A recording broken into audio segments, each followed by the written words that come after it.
నీకు అసలు బుద్ధి జ్ఞానం ఉందా? ఏమిట్రా ఏమిటా నువ్వు చేసిన పని?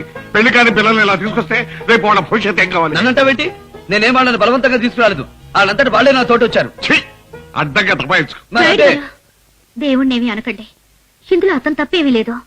అసలు తప్పంతా మా నాన్నదే. కన్న కూతురిని ఒక కసాయి వాళ్ళ తన రాజకీయ ప్రయోజనాల కోసం ఇక్కడ తాగట్టు పెట్టి వెళ్ళాడంటే అతను ఎంత దుర్మార్గుడో అర్థం చేసుకోండి. అక్క చెప్పింది నిజం అంకుల్. ఇంతకాలం నేను తింటున్నది అలాంటి పాపిష్టి సంపాదనని నాకు తెలీదు.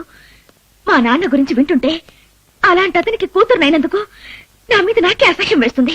భగవంతుడు ఎంత చిత్రమైన వాడు. లేకపోతే అలాంటి తండ్రికి ఇలాంటి రత్నాలు పుట్టడం ఏంటి? అది సరేనమ్మా, ఇప్పుడు ఏం చేద్దాం?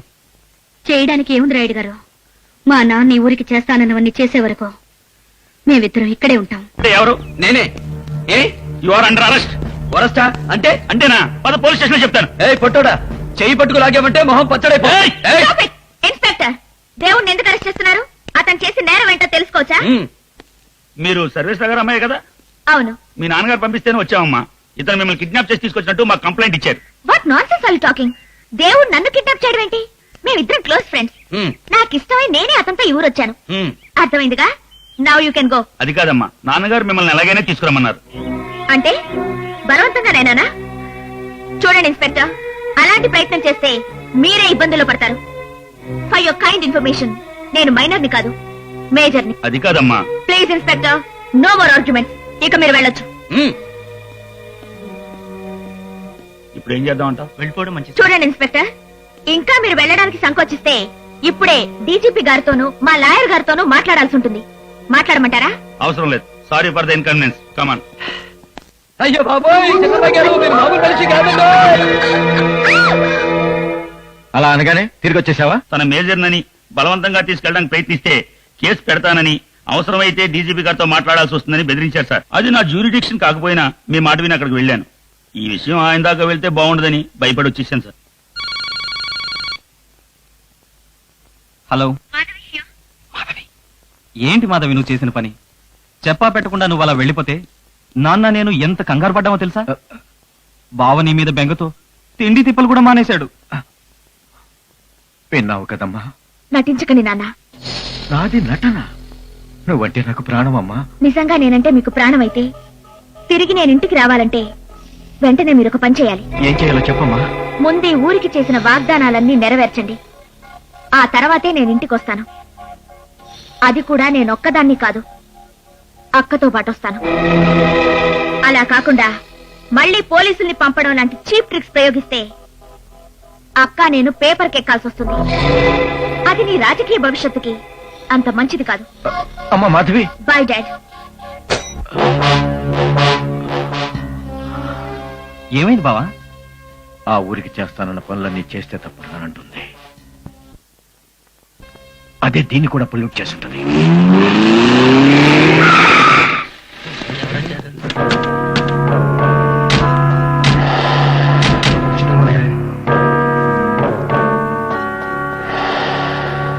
ఒంటరి కాక్షి వచ్చాడు.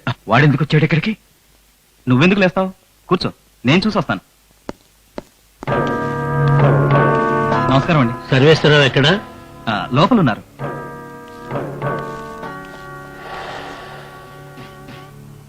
చూడు సర్వేశ్వరరావు, ఇక మన మధ్య తుపాకులతో పనిలేదు, తమలపాకులతో తప్ప. అర్థం కాలేదా? సంబంధం కలుపుకోవాలని వచ్చిన వాళ్లకు స్వాగతం చెప్పాల్సింది తుపాకులతో కాదు, తాంబూలాలతో. వాళ్ళని బయటకు పంపించు, మాట్లాడుకుందాం. రండి, కూర్చోండి. Cool drinks? No thanks. వచ్చిన వ్యవహారం చక్కబెడితే ఏకంగా హార్డ్ డ్రింక్స్ తోనే మొదలు పెడదాం. అయితే చెప్పండి. చూడు సర్వేశ్వరరావు, నాకున్నది ఒకే ఒక కొడుకు, నీకున్నది ఒక్కగానొక్క కూతురు. మీ అమ్మాయిని మా అబ్బాయికి ఇచ్చి వివాహం చేయమని అడగడానికి వచ్చాను. దానివల్ల నాకేంటి లాభం? మా అబ్బాయికి నువ్వు కట్నం ఇవ్వక్కర్లేదు. కట్నం లేకుండా మా అమ్మాయిని పెళ్లి చేసుకోవటానికి 190 మంది క్యూలో ఉన్నారు. ఉండొచ్చు, కానీ అందులో నీకెదురు కట్నం ఇచ్చేవాళ్ళు ఎవరు ఉండరుగా. ఎదురు కట్నమా? ఏంటది? ఈ రాష్ట్ర ముఖ్యమంత్రి పదవి. జోక్ చేస్తున్నారా? జోక్ కాదు, సీరియస్ గా చెప్తున్నాను. ఎలాగూ నీకు కొంతమంది ఎమ్మెల్యేలు ఫేవర్ గా ఉన్నారు, వాళ్లతో పాటు ఇంకో 70 మంది ఎమ్మెల్యేలను నీకు నేనిస్తాను. దాంతో అవిశ్వాస తీర్మానాన్ని పెట్టి ఈ ఉన్న సీఎంని దించేయొచ్చు. వెంటనే మా బావ సీఎం అయిపోవచ్చు. బావా డీల్ చాలా బాగుంది, ఓకే అనేసాయి. నువ్వాగు. అంత పెద్ద ఛాన్స్ మీరు నాకెందుకు ఇస్తున్నారు? ఇంకా కొంతమందిని కలుపుకొని మీరే సీఎం అవ్వచ్చుగా. కరెక్టే, నిన్నటి వరకు నేను అదే ఉద్దేశంతో ఉన్నాను. కానీ నా కొడుకు నీ కూతుర్ని ఇష్టపడుతున్నాడని తెలిసిన తర్వాత వాడి కోసం నా రాజకీయ భవిష్యత్తును కొంత త్యాగం చేయదలుచుకున్నాను. అయితే ఈ సంబంధం నాకు ఇష్టమే. కానీ ఇందులో ఓ చిన్న తెరకాసుంది. ఏంటిది? మా వాడంటే మీ అమ్మాయికి అసలు ఇష్టం లేదట. పిచ్చి పిచ్చి వేషాలేస్తే మా డాడీతో చెప్పి జైల్లో పెట్టిస్తాను. చా మాకు డాడీ లేరు మరి జైల్లోంచి బయటికి తీసుకురావటానికి. మరి మీ అమ్మాయిని ఒప్పించగలవా? ఖచ్చితంగా ఒప్పిస్తాను. అరే ఆ బాలేంట్రా, దేవుడు నిజంగా మన ఊరికి దేవుడేరా. ఆ సర్వేశ్వరరావు గారు ఇద్దరు కూతుళ్ళని తీసుకొచ్చేశాడు కదా, దాంతో ఆ సర్వేశ్వరరావు గారికి మతిపోయి ఏం చేయాలో తెలియక మన ఊరికి చేస్తానన్న పనులన్నీ చేయించడానికి గవర్నమెంట్ వాళ్ళని పంపించేశాడు రా. అట్టాగా అయితే వెంటనే వెళ్ళి ఈ ఇసు దేవుడు చేద్దాం. నడండ్రా, మన ఊరికి మంచి రోజులు వచ్చేసాయి. పదండ్రా, సంబరాలు చేసుకుందాం.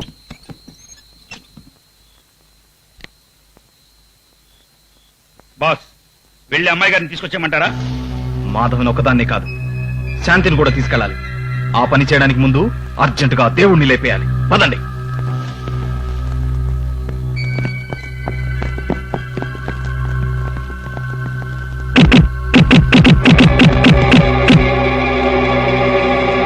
అదిగో పారిపోతున్నా. Come on.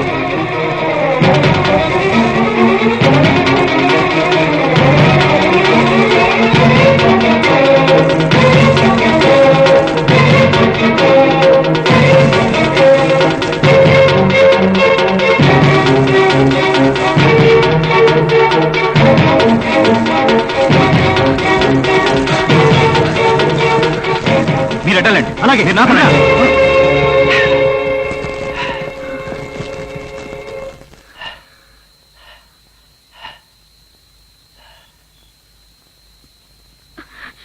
దేవుడా దేవుడా దేవుడా,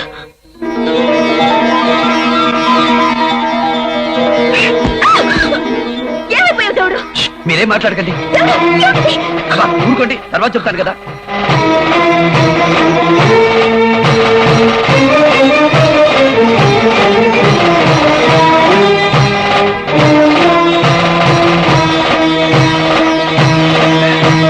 అమ్మయ్యా, ఇంకా మీకేం ప్రమాదం రాదు. అదిగో వాడు వచ్చేస్తున్నాడు. మీరేం భయపడకుండా ఇక్కడే ఉండి వాడు రాగానే చూపించండి. వాడు ఎలా ఉడికిపోతాడో చూడండి. భలే తమాషాగా ఉంటుంది. నేను ఆ చాటు నుండి చూస్తూ ఉంటాను.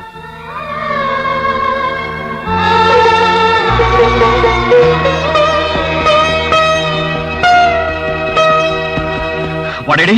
ఎందుకు? వాడిని తెగ నరికి మీ నాన్నని తీసుకురమ్మన్నాడు. అంటే నన్ను వెదవముండం చేసి తీసుకురమ్మన్నాడా? అంటే అతను నా మెళ్ళో దీన్ని కట్టాడు. గది గది. నా we are wife and husband. Husband husband. ఏంటి, దీన్ని వాడు కట్టాడా? అవును. అయితే ముందు దీన్ని తెంపి పారేసి తర్వాత వాడిని లేపేస్తాం. ఏంటిది తేడా వచ్చింది? దేవుడు!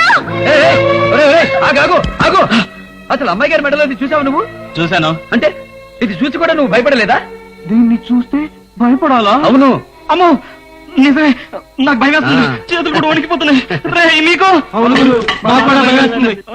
గది గది. చూసారా అమ్మాయి గారు? ఇక నువ్వు పో. రండి అమ్మాయి గారు.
హలో, నేను పుండరీకాక్షయ్య.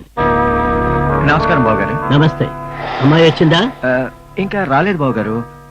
ఒంట్లో కొంచెం నలతగా ఉందంట. రేపు సాయంత్రం లోపల వచ్చేయచ్చు. అమ్మాయి విషయం ఎత్తినప్పుడల్లా నువ్వు ఏదో ఒక కారణం చెప్తూనే ఉన్నావు. చూడు, ఈ నెల 12వ తారీఖున శనివారం ఉదయం 10:30 గంటలకు పెళ్లి ముహూర్తం నిర్ణయించాం. మా ఆవిడ ఏదో మొక్కుకుందట. అందుకని పెళ్లి కొత్తపాడు పులివార్లలో ఉన్న వెంకటేశ్వర స్వామి గుళ్ళో పెట్టాం. నువ్వు మీ అమ్మాయిని తీసుకుని చిన్నగా అక్కడికి వచ్చాయి. అర్థమైందిగా? అర్థమైంది. పెళ్లి 12వ తారీఖున, అంటే ఇంకా 3 రోజులే ఉంది. ఎన్ని రోజులుంది? 3 రోజులు. గుర్తుంచుకో. అక్కడదేమో తాళి కట్టించేసుకుంది, ఇక్కడ వీడేమో ముహూర్తం పెట్టించేశాడు. ఈ పెళ్లి జరగకపోతే నా ఫ్యూచర్ మొత్తం నాశనం అయిపోతుంది.